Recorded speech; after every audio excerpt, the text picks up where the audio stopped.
আসসালামু আলাইকুম আঙ্কেল, ভালো আছেন? ভালো। আপনার এই ব্যবসাটার নাম কি আঙ্কেল? মূলত কসমেটিক কসমেটিক ব্যবসা। তো এখন অনেক মানে প্রায় বিলুপ্তির পথে এই ব্যবসাটা মানে তেমন দেখা যায় না। তবে ছোটবেলায় অনেক ঘোরাফেরা করতো এরকম, মানে আপনাদের মতো ব্যবসা নিয়ে অনেক মানুষ মানে চকলেট কিনে কিনে খাইতাম, এটা একটা ইমোশন ছিল। তো আঙ্কেল আমি আপনার বিষয়ে জানতে চাচ্ছি যে এই ব্যবসাটা আপনি কত বছর ধরে করতেছেন? 20-22 বছর এরকম হবে। 20-22 বছর, অনেক বছর তাহলে। বেশি 20-25 বছর হয়ে আচ্ছা যাবে। আচ্ছা আঙ্কেল, আপনার ডেইলি ইনকাম কিরকম হয়? ওই 400-500 টাকা থাকে দিন। 400-500 টাকা। তো আর বেশি হলে বারে বেশি থাকে। আচ্ছা আচ্ছা, মানে এক এক দিনে এক এক রকম। এক এক দিন এক এক আচ্ছা, তো আপনার এই ব্যবসাটাতে মূলত পুঁজি কয় টাকা আপনার আনুমানিক? পুঁজি 7-8 হাজার 10 হাজার এইভাবে 7-8-10 হাজার। আচ্ছা মানে দিন আনা যায় আর কি। আচ্ছা আচ্ছা, তাহলে দিন নিতে হয় তো মাল।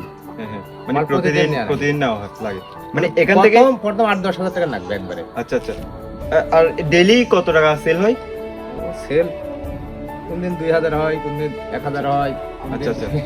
এও হয় আচ্ছা আচ্ছা, তাহলে বিভিন্ন এলাকায় গিয়ে গিয়ে বিক্রি করেন। প্রতি গ্রাম হ্যাঁ, পাড়ায় পাড়ায়।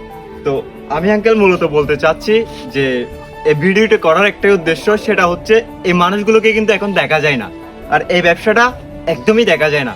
ছোটবেলায় অনেক দেখতাম এরকম, মানে ফেরিওয়ালা বলে আমরা, ফেরিওয়ালা আসতো, আমরা চকলেট চুল দিয়ে দিয়ে কিনে কিনে খাইতাম, কিন্তু এখন দেখা যায় না। আর এরকম আঙ্কেলদেরকে দেখলে সম্মান করবেন, কারণ ওনারা কিন্তু অনেক কষ্ট করে টাকা উপার্জন করতেছে, বিভিন্ন পাড়ায় পাড়ায় গিয়ে সারাদিন হেঁটে হেঁটে, অনেক কষ্ট। কিন্তু জাস্ট এই মানুষটার আমার মধ্যে পার্থক্য হচ্ছে কি, আমি কিছু করতেছি না এখন পর্যন্ত, কিন্তু এই মানুষটা তার পরিবারের জন্য, সংসারের জন্য অনেক কিছুই করতেছে।